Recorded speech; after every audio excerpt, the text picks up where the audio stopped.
What if I told you that some of history's most celebrated figures were actually master tax dodgers who would make today's accountants jealous? From ancient Roman emperors to American founding fathers, the wealthy and powerful have been playing chess with tax collectors for thousands of years, and their strategies were absolutely brilliant. Today, we're diving deep into the shadowy world of historical tax avoidance, where fortunes were hidden, empires were built on loopholes, and some of the greatest minds in history spent their time outsmarting the taxman. Trust me, by the end of this video, you'll never look at your tax return the same way again. But first, let's talk about why this matters today. The techniques these historical figures used didn't just disappear into dusty history books. Many of their strategies evolved into the sophisticated tax planning methods used by corporations and wealthy individuals right now. Understanding these historical precedents gives us incredible insight into how our modern financial system actually works. Let's start with arguably the most famous tax rebel in American history, John Hancock. Yes, that John Hancock, the guy with the giant signature on the Declaration of Independence. Before he was signing documents that would create a new nation, Hancock was running one of the most successful smuggling operations in colonial America. Hancock inherited his uncle's shipping business and quickly realized that British taxes on imported goods were crushing his profit margins. So what did he do? He turned to smuggling on a massive scale. His ships would dock at remote locations along the Massachusetts coast, unload their cargo in the dead of night, and transport goods to Boston without paying a penny in customs duties. The British authorities knew exactly what was happening, but Hancock was incredibly clever about it. He maintained legitimate shipping records for some cargo while running completely separate books for his illegal operations. When customs officials tried to search his ships, mysterious crowds of Bostonians would appear to intimidate the inspectors. Hancock's tax resistance wasn't just about money, though that certainly motivated him. His smuggling operations helped fund the early resistance movement against British rule. In essence, he was using tax avoidance as a form of political protest that would eventually contribute to the American Revolution. Moving across the Atlantic and back in time, let's examine how Roman Emperor Augustus created one of the most sophisticated tax systems in ancient history, then promptly figured out how to game his own rules. Augustus understood that direct taxation was politically dangerous, so he implemented what we might recognize today as consumption taxes and tariffs. But here's where it gets interesting.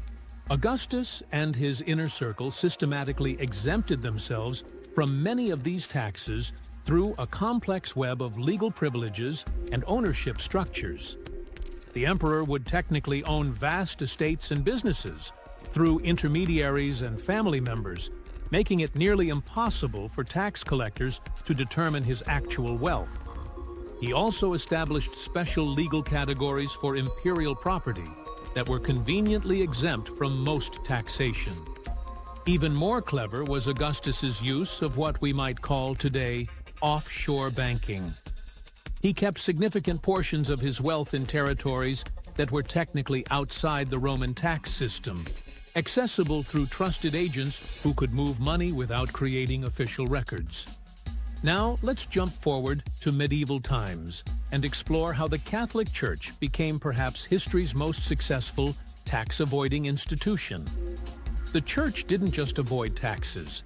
They turned tax exemption into an art form that lasted for centuries. Church leaders understood that their spiritual authority could be leveraged into financial immunity. They argued that taxing religious property would interfere with their divine mission. And surprisingly, most rulers bought this argument. But the Church didn't stop at simple exemptions. They developed incredibly sophisticated methods for acquiring and holding property through complex ecclesiastical structures. A single monastery might technically own dozens of separate properties, each held through different legal arrangements that made taxation nearly impossible. The Church also pioneered what we might recognize today as charitable tax shelters. Wealthy individuals could donate property to the Church, receive spiritual benefits, but retain practical control through family members who became church officials. It was a medieval version of the modern charitable remainder trust. Perhaps most ingenious was how church institutions used their international structure to move wealth across borders. Money could flow from England to Rome to France without passing through any single jurisdiction long enough to be effectively taxed. Moving into the Renaissance, we encounter Leonardo da Vinci, who applied his legendary creativity to tax planning with the same genius he brought to art and invention. Da Vinci understood that his value as an artist and inventor made him incredibly mobile. When tax burdens became too heavy in one Italian city-state, he would simply relocate to another jurisdiction, offering better terms. This geographic arbitrage allowed him to maintain his lifestyle while minimizing his tax obligations. But Leonardo was even more clever than simple jurisdiction shopping. He structured his income streams through multiple sources: direct commissions, workshop sales, consulting fees, and even early forms of licensing deals for his inventions.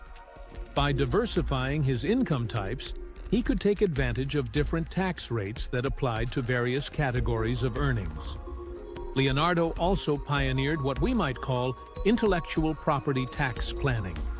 Many of his inventions and artistic techniques were kept as closely guarded secrets, allowing him to license this knowledge without creating easily taxable income streams. Fast forward to 18th century France, where Voltaire turned tax avoidance into a philosophical principle. Voltaire believed that excessive taxation was a form of tyranny, so he felt morally justified in minimizing his contributions to what he saw as an unjust system. Voltaire's strategy was brilliantly simple.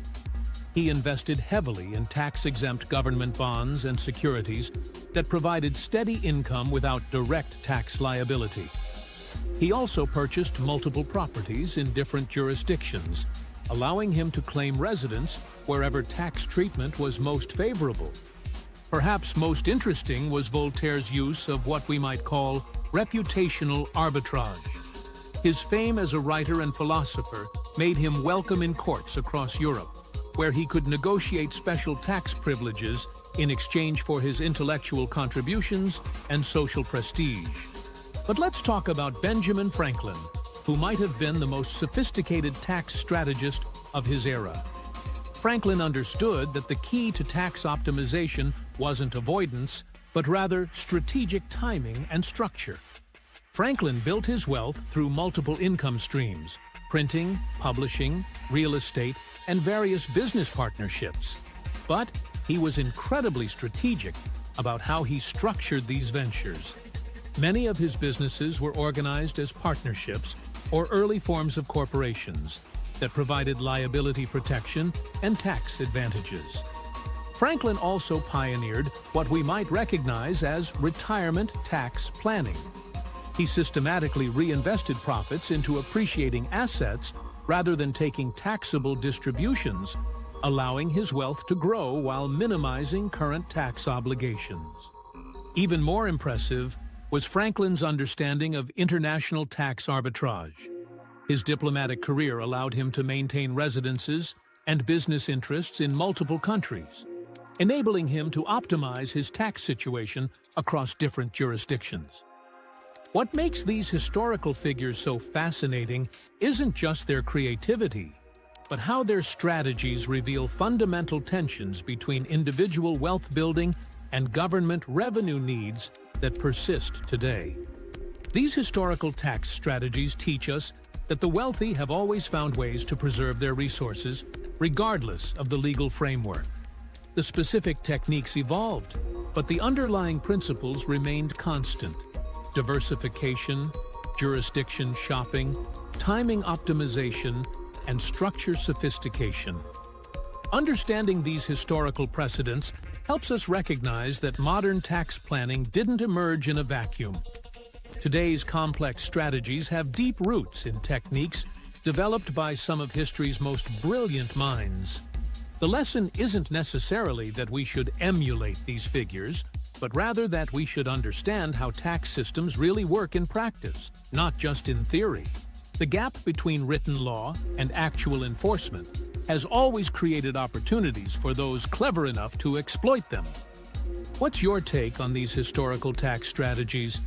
Do you think these figures were brilliant entrepreneurs or tax cheats? Let me know in the comments below. And if you found this exploration of financial history fascinating, subscribe for more deep dives into how the past shapes our present economic reality.